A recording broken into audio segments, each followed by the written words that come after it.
नमस्कार दोस्तों, मैं सुनील कुमार आपका फिर से स्वागत करता हूं आपके अपने चैनल क्या ऐसा होता है। दोस्तों, तो अभी तक आपने जो मेरे जब जब से मैं त्र्यंबकेश्वर से आया हूं, मैंने आपके साथ 2 वीडियो शेयर की हैं और उसमें मैंने आपको काफी हद तक जानकारी दी है। तो आज से मैं आपको बता रहा हूं पितृदोष के बारे में।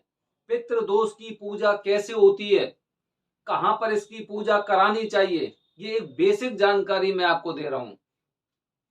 दोस्तों, पितृदोष क्या होता है, जैसे पिछले वीडियो के माध्यम से मैंने आपको बताया था।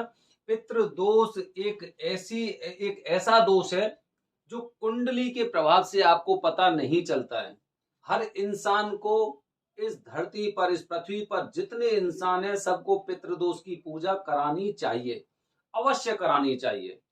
ठीक है, क्योंकि ये होता है कि भाई, जैसे मैंने आपको अपने वीडियो के माध्यम से बताया था कि पितृदोष की पूजा करानी क्यों जरूरी है। इसलिए हमारा मानना ये है, आप मानो या ना मानो वो आपकी इच्छा है, लेकिन हमारा मानना ये है कि हर इंसान को पितृदोष की पूजा करानी चाहिए। अच्छा, पूजा कहाँ पे करानी चाहिए? अगर हम कुछ, जैसे पंडित जी से हमारी बात होती है, या फिर हम कुछ जानकारी जो इधर उधर से जब हम एकत्रित करते हैं, तो अधिकतर जानकारी के आधार पर हम आपको बता रहे हैं कि जो पितृदोष की पूजा है वो हमेशा महाशमशान जो क्षेत्र होता है उसके ऊपर कराई जाती है। महाशमशान का क्षेत्र बताऊंगा, इसके पीछे आगे कारण बताऊंगा कि महाशमशान मतलब जहां पर हम पूजा कराते हैं वो क्षेत्र पूरा ही पूरा शमशान है, उसके ऊपर पूजा कराई जाती है पितृदोष की पूजा। तो दोस्तों, अब मैं बता रहा हूं पितृदोष की पूजा कैसे होती है। पितृदोष की पूजा 3 दिन तक पूजा होती है। और आज अपने वीडियो के माध्यम से मैं आपको बता रहा हूं पितृदोष की पूजा पहले दिन कैसे होती है। पहले दिन की पूजा की विधि मैं आपको बता रहा हूं, पूरा एकदम वो तरीका बता रहा हूं। आप हमारी वीडियो को पूरा देखें जिससे आपको वो बेसिक जानकारी मिल जाए। जब भी आप अपने पितृदोष की पूजा कराने जाएं तो कम से कम आप उन चीजों को एकदम सही तरीके से और कर सकें। पहले दिन की पितृदोष की पूजा में वहां पे क्या होता है दोस्तों, जब पहले दिन की पितृदोष की पूजा होती है तो वहां पर आपको सुबह करीब 6 बजे एकदम पूरी तरह से नहा धो के, जैसे कि हमने पितृदोष की पूजा कराई त्र्यंबकेश्वर में, तो त्र्यंबकेश्वर के पास ही एक जो तीर्थराज कुंड बोलते हैं, कुशावर्त कुंड है, वहां पर स्नान किया। और स्नान करने के बाद 6 बजे हम सब लोग पंडित जी के पास पहुंच जाते हैं। फिर पंडित जी क्या करते हैं कि पंडित जी हमें जैसे उन्होंने बताया था कि आपको इस तरह के कपड़े पहनने हैं, तो ऐसे ही जो हमने ऊपर सफेद कलर की एक बनियान और एक अंडरवियर और एक धोती, ये 3 चीजें, तीनों की तीनों सफेद कलर की। सबसे पहले आपको ये बात विशेष रूप से जान लेनी बहुत जरूरी है कि जब भी पितृदोष की पूजा कराई जाती है तो हमेशा सफेद रंग के कपड़े पहनते हैं। सफेद रंग के कपड़े, आप इससे अनुमान लगा सकते हैं कि जैसे पिछली अभी थोड़ी देर पहले मैंने आपको बताया कि पितृदोष की पूजा महाशमशान क्षेत्र में होती है। अब शमशान में, जैसे कि आप भी जानते हैं कि सफेद कलर के कपड़े पहन के ही लोग वहां पे जाते हैं। सफेद कलर के कपड़े, 3 चीज, इन आदमी को 3 तरह के कपड़े पहनते हैं। 3 कपड़े सफेद कलर के, जिसमें एक उसका अंडरवियर होता है, एक उसकी बनियान होती है और एक उसकी धोती होती है, सफेद कलर की होती है। इस पूजा में जो ये पूजा होती है ये केवल पुरुषों के लिए होती है।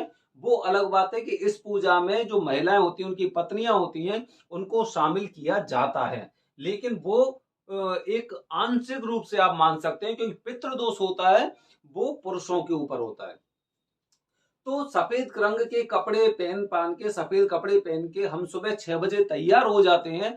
और तैयार होने के बाद पंडित जी हमसे कहते हैं कि चलो भाई, वहां पर महाशमशान क्षेत्र में। पहली बार वहां पे जाके पता चला जब हम पितृदोष की पूजा करा रहे थे कि ये महाशमशान क्षेत्र है।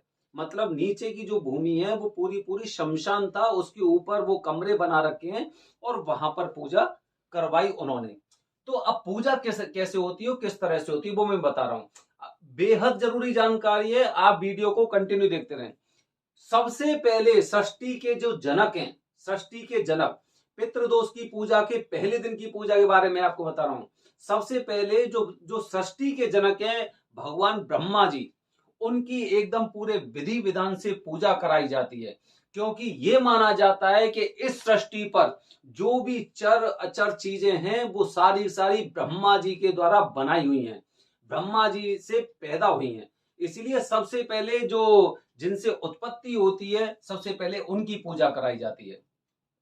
फिर इसके बाद जब ब्रह्मा जी की पूजा पूरी तरह से विधि विधान से हो जाती है, उसके बाद क्या होता है, भगवान विष्णु जो सृष्टि के पालक हैं, पालन करता हैं, हम सभी लोग जानते हैं, आप भी जानते होंगे, अगर नहीं जानते हैं तो आपके अपने पंडित जी या फिर आप इंटरनेट के माध्यम से कोई भागवत या ग्रंथ वगैरह पढ़ के भी आपको पता चल जाएगा। इस सृष्टि के जो पालन करता है, पालनहार हैं, वो भगवान विष्णु हैं।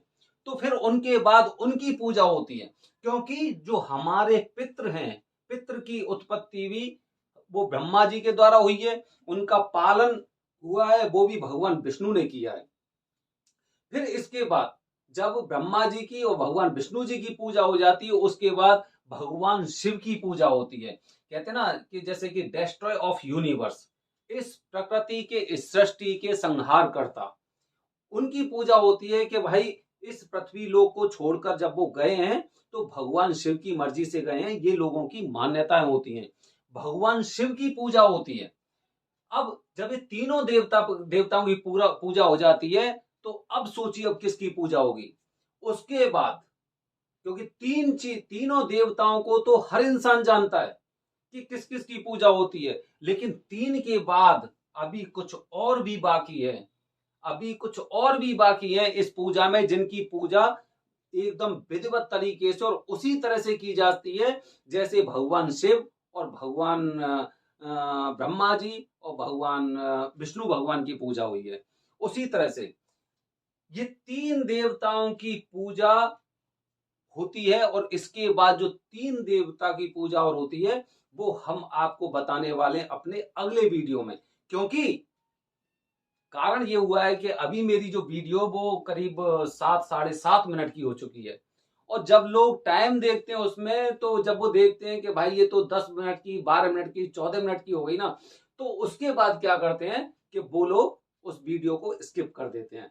इसीलिए क्योंकि जानकारी पूरी और एकदम सही तरह से देनी है, तो हमारे जो आने वाली वीडियो उसे आप देखिए कि भगवान ब्रह्मा जी, भगवान विष्णु, भगवान शिव की पूजा के अलावा पितृदोष में और किस किस की पूजा होती है, और आगे आपको यह भी जानकारी मिलेगी उसी वीडियो में कि पूजा किस तरह से होती है, विधि विधान क्या है। धन्यवाद दोस्तों, जय हिंद, जय भारत, हर हर महादेव।